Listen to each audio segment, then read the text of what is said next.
knock stuff down. Oh, yeah, I'm like a little bit of a Clydesdale. So, look, I'm running around today, and I gotta get to work. But I want to stop and give you a message because it came in a little reed basket down the river. Real quick, I want to shoot off the hip like a 6-shooter here about hope and faith, and I'm gonna leave you a video after I speak. It's gonna talk about hope and faith, and it's a really intimate video. I made it a couple months ago. Definitely take a look at it, and I'm gonna reference that video now. And along with that medicine, I'm gonna leave you with this medicine. The video I want to put up today that I want you to look at that I did a couple months ago was about hope and faith, and what I like to call Hope Harbor. And a lot of us park our boats in Hope Harbor and stay there for a really, really long time. And there comes a day when you might have to set sail for a new lands because Hope Harbor is closing. And I know that we have hope and faith, and they go hand in hand, but Jesus is using his spirit and on me now to make a finite line between the two.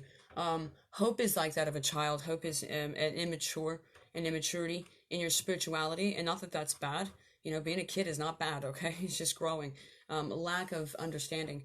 And there comes a time in our spiritual walks where we are asked to gain spiritual IQ, understanding, and come from a baby-based place of hoping to an adult-based place of faith.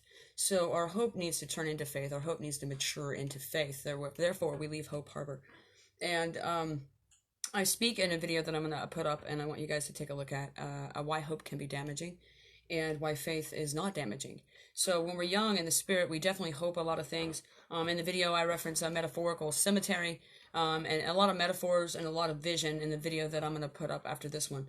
But I just needed you to know that hope is an immature spirit. And like I said, not that that's bad, but God's always asking us to come up higher and to grow. So when we turn our hope into faith, that's the same as we're afraid of something, and then we turn it into respect. I fear fire. I fear electricity. People back in the day used to think that electricity would leak out onto the floor back when electricity first started hitting homes back in the day, at the turn of the century. So we know that that's not true because of knowledge and understanding.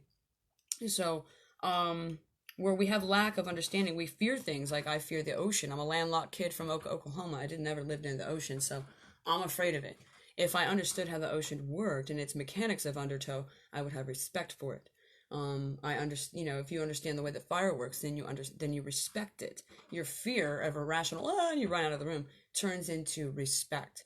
And Jesus means to do that to us a lot. Where we fear him, our fear turns into we respect that.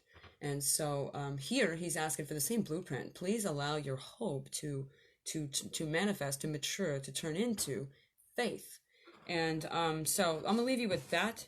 And then I'm gonna put up an intimate kind of personal video that I put up 3 months ago that showcases Spirit and I's relationship.